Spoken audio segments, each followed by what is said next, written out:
அதிசயங்கள் செய்கிறவர் நம் அருகில் இருக்கிறார். அற்புதங்கள் செய்கிறவர் என்றும் நமக்குள் வசிக்கிறார். 2 நாளாகமம் 20ஆம் அதிகாரம் 12வது வார்த்தை. எங்கள் தேவனே, எங்கள் தேவனே, அவர்களை நீர் நியாயம் தீர்க்க மாட்டீரோ? எங்களுக்கு விரோதமாக வந்த இந்த ஏராளமான கூட்டத்திற்கு முன்பாக நிற்க எங்களுக்கு பலன் இல்லை. நிற்க எங்களுக்கு பலன் இல்லை. நாங்கள் செய்ய வேண்டியது இன்னதென்று எங்களுக்கு தெரியவில்லை. நாங்கள் செய்ய வேண்டியது இன்னதென்று எங்களுக்கு தெரியவில்லை. யூதாவின் ராஜாக்களிலே யோசபாத் நல்ல ஒரு ராஜா, ஆவிக்குரியவன். 3 பெரிய கூட்டத்தை பாடி துதித்தே அவன் மேற்கொண்டான் பாருங்க.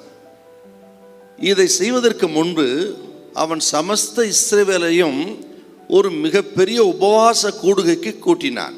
இந்த உபவாச கூடுகையில் இவன் தன்னை தாழ்த்தி தேவனை நோக்கி ஒரு ஜெபம் பண்ணினான். அந்த ஜெபத்தில் 2 பகுதி இருக்கிறது. ஒன்று, தேவன் யார் என்று நினைவு கூர்ந்து ஜெபித்தார். 2வது, தங்கள் நிலை என்ன, தாங்கள் யார், தங்கள் நிலை என்ன என்பதை அவன் அறிக்கையிட்டு ஜெபம் பண்ணினான். என்று இந்த ஜெபம் 2 பகுதியாக இருக்கு பாருங்க. தேவன் எப்படி அவன் நினைவு கூர்ந்தானா, அவர் கடந்த காலத்தில் அவர் எப்படிப்பட்ட தெய்வமா, அவர் பராக்கிரம கர்த்தர், வல்லமையுள்ளவர் என்று அவர் நினைக்கிறார். சிறைப்பட்டு போன இடத்துல இப்படி நெருக்கடி வரும் பொழுது, உமது ஜனம் நோக்கி கூப்பிடும் பொழுது நீ ஜெபத்தை கேட்டு அவர்களுக்கு அற்புதம் செய்ய வேண்டும் என்று சொன்ன அந்த ஜெபத்தின்படி செயல்படுகிற தேவன் என்று. நமது தேவன் யார், கடந்த காலத்திலே அவர் எப்படி செயல்பட்டார், எதிர்காலத்திலே தமது மக்களுக்கு என்ன செய்வேன்னு வாக்கு கொடுத்தார் என்றெல்லாம் ஆண்டவரை நினைவு கூர்ந்து அற்புதமான ஒரு ஜெபம் பண்ணினான் பாருங்க. அடுத்த பகுதி என்னன்னு கேட்டா, தன்னுடைய நிலையை உணர்ந்து அறிக்கையிட்டு ஜெபம் பண்ணினான்.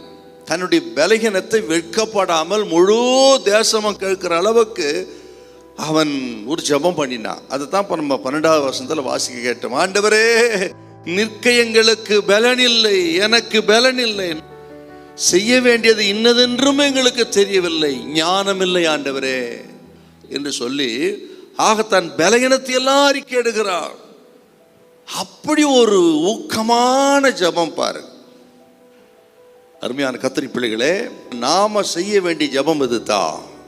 இந்த வேலையை செய்வதற்கு, இந்த குடும்பத்தை நடத்துவதற்கு இனி என்ன செய்வோம், எதை செய்ய வேண்டும் என்று சொல்லி எங்களுக்கு ஞானம் இல்லை ஆண்டவரே, எங்கள் கண்கள்மையே நோக்கி கொண்டிருக்கு, வேற வழியும் எங்களுக்கு தெரியவில்லை ஆண்டவரே என்று நாம் தேவ சமூகத்தில் சரணாகதி அடைந்து விட்டால் இந்த யுத்தத்துக்கு ஒரு முடிவை உண்டு பண்ணி பெராக்காவை காண செய்த ஆண்டவர் பெராக்காவை காண உதவி செய்வார். நமது நேற்றைய துயரமெல்லாம் முடிவுக்கு வரும்.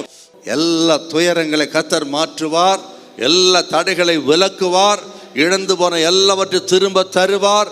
ஆண்டவர் சொல்ல, உங்கள் பலகீனத்தில் ஆண்டவரின் பலன் பூரணமாய் விளங்கும். ஹல்லேலூயா, ஹல்லேலூயா.